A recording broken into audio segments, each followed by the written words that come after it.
Okay, attracting one of the major things I think that needs to happen that would help is by doing away with the inventory tax, taxing businesses. We talked about the severance tax. We have to enhance the climate, the business climate, so that businesses are interested. Our workforce, when we can't even find employees to fill positions, there's a problem, and that goes back to family and the drug epidemic and many things that we could talk about in that respect. But we have to address the workforce issue so that we have a workforce that would be available for gas companies coming and various other companies coming. So we have to provide a good climate atmosphere for businesses to want to come to West Virginia. And those are some issues that need to be dealt with. We need to look at the assessments of businesses and so on, the taxing, to make certain that we aren't making our climates unattractive to those businesses that are looking for a place to locate.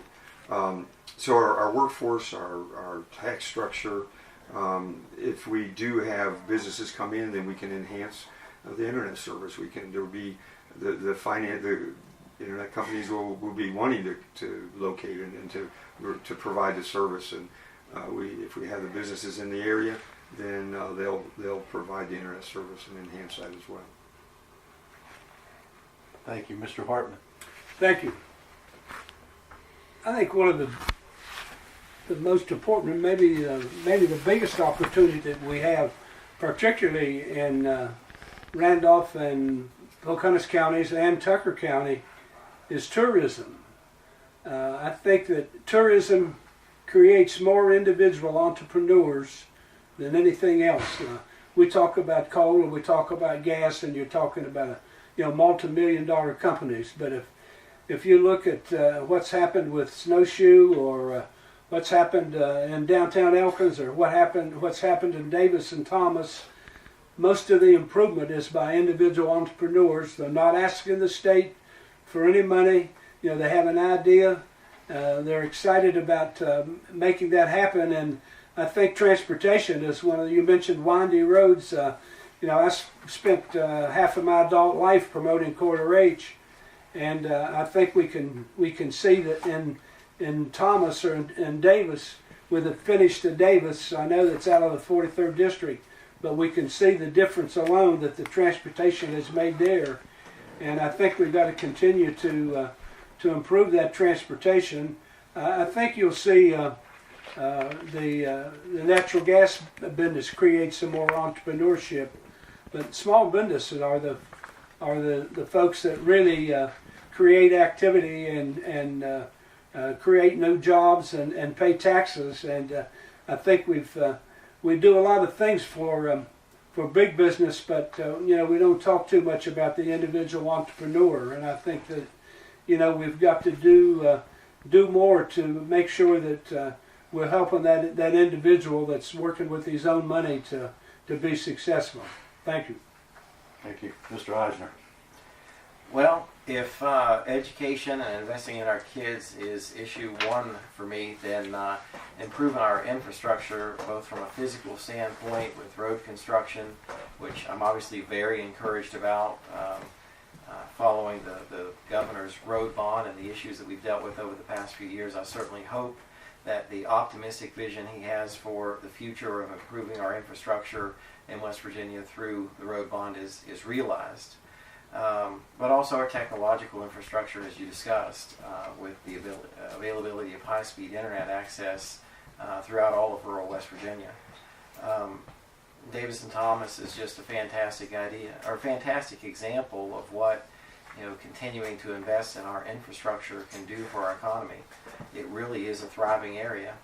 There's a line out the door to get to Sirianni's, my favorite little pizza place over there, that was a hole in the wall that was only known to locals for a very, very long time. So that's just one very good example of what we can do to improve our economy, and that is to continue our investment in infrastructure. I want to grow the pie as much as anybody. I heard Mr. House talk about eliminating the business and inventory tax, but that tax provides a lot of funding for our counties and for our schools. and I can't sit here and not address that issue. If investing in education, investing in our students, and investing in our children is priority for me, we've got to get from point A to point B if we're going to consider any elimination of those taxes to try to, grow the pie as it's been suggested. There's no short-term answer to that, even if it's a long-term good idea. So I'm a little reluctant to say that we should go down that road. I think our money would be better spent continuing to invest in infrastructure. Thank you. Mr. Thompson. Well, I definitely think you can't beat a dead horse and you can't cut your way to prosperity. You have to look at changing the market. You have to bring in something new. Tourism. We get a tremendous return on every dollar we put into tourism. We get a tremendous return brought back to the state. We're located centrally to D.C., Pittsburgh, North Carolina. People like to come here because of our beautiful state. They want to come here to hike, kayak, ski. We definitely need to be marketing that and getting more people here to enjoy our beautiful area and create jobs, as Mr. Hartman said. That entrepreneurs. The little guy who opens up a shop for kayaking, for ski rentals, that provides income to the area. I also think we're really missing out on a major industry with agriculture. We're not looking at you look at Virginia and other country and other states. Their wine industries are booming because we have all this lovely farmland in these fields, and we could be growing grapes, and we could have vineyards, and we could have tourism tied in with our new wine industry. We also have to look, medical marijuana has been passed, and also not just in West Virginia, but in many states. We could be growing, hemp, and we could be using that. That could be a massive new industry of growth for farmers. And it's not a massive change from what we're used to. Like I said, I grew up, helping out on the farm. It's not a massive change. It's not like you have to go, get a master's degree in growing grapes. You can easily adjust. I definitely think, as Mr. Eisner also said too, with I'm not in favor of cutting that tax either, a business inventory tax. Whenever we're working on a shoestring budget, I think we need to be looking at growth, not cutting our way to prosperity.